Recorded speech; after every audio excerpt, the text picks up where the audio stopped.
సాక్షాత్ పరమశివుడే తన గుడిలో తానే దొంగతనం చేసి దొరికిపోయి శిక్ష అనుభవించాడు అన్న సంఘటన గురించి మీకు తెలుసా? ఒకసారి అరుణాచల ఆలయ ప్రాంగణంలో ఇద్దరు పిల్లలు ఆడుకుంటూ వాళ్ళ దృష్టి అరుణాచల సన్నిధిలో ఉన్న హుండీపై పడింది. ఆ పిల్లలిద్దరూ హుండీలో ఉన్న డబ్బును ఒక సన్నని రేకుతో లాగి బయటకు తీయడం ప్రారంభించారు. ఇందులో ఒక పిల్లవాడు, ఒరే ఎవరైనా మనల్ని చూస్తున్నారేమో ఒకసారి చూడరా అన్నాడు. అప్పుడు రెండోవాడు చుట్టూ చూసి, ఒరే అరుణాచలేశ్వరుడు మన వైపే చూస్తున్నాడు రా అన్నాడు. అప్పుడు ఇద్దరు పిల్లలు అరుణాచలేశ్వరుడికి ఎదురుగా నిలబడి, ఓ అరుణాచల శివ, మా దొంగతనం బయటపడకుండా చూసే బాధ్యత మాత్రం నీదే. ఈ హుండీలో దొంగిలించిన డబ్బుతో పటికీ బెల్లం కొని అందులో 3వ వంతు వాటా నీకు ఇస్తామని అన్నారు. మనం ముగ్గురం సమానంగా పంచుకుందామని అరుణాచలేశ్వరుడికి ప్రార్థించారు. ఇది మన మధ్య ఒప్పందం అని అరుణాచల శివుడితో అన్నారు. ఇలా ప్రతిరోజు ఆలయంలోని హుండీలో దొంగిలించిన డబ్బుతో పటికీ బెల్లం కొని అరుణాచల శివుడికి పెడుతున్నారు. ఆశ్చర్యంగా పెట్టిన బెల్లం కూడా మాయమవుతూ ఉండేది. ఒకరోజు ఆలయ పూజారి ఈ ఇద్దరు దొంగల్ని పట్టుకొని ఆలయ అధికారికి అప్పగించాడు.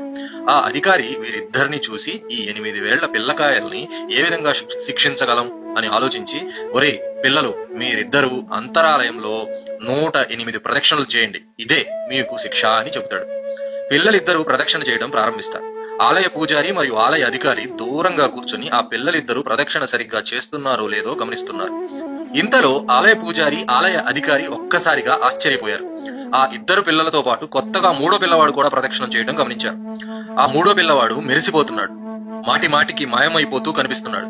ఇది గమనించిన ఆలయ అధికారి మెల్లగా వెళ్లి పిల్లల్ని సమీపించి ఆ 3వ పిల్లాడిని గట్టిగా పట్టుకునే ప్రయత్నం చేశాడు. అంతే, ఒక్కసారిగా 3వ పిల్లవాడు ఒక కాంతి రేఖగా మారిపోయి గర్భాలయంలోకి వెళ్లి మాయమైపోయాడు.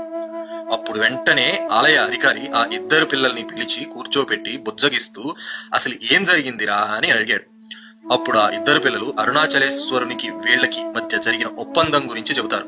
అది విని ఆలయంలో ఉన్న వాళ్ళందరూ ఆశ్చర్యపోయి ఆనందంలో మునిగిపోయారు. సాక్షాత్ శివుడే పటికీ బెల్లంలో 3వ వంతు వాటా స్వీకరించినందుకు ఆ పిల్లలిద్దరితో పాటు తాను కూడా శిక్షను అనుభవించాడు. అరుణాచల ఆలయంలో సాక్షాత్ అరుణాచలేశ్వరుడు ఉన్నాడు అని చెప్పటానికి ఇంతకంటే పెద్ద సాక్ష్యం మనకు ఏం కావాలి?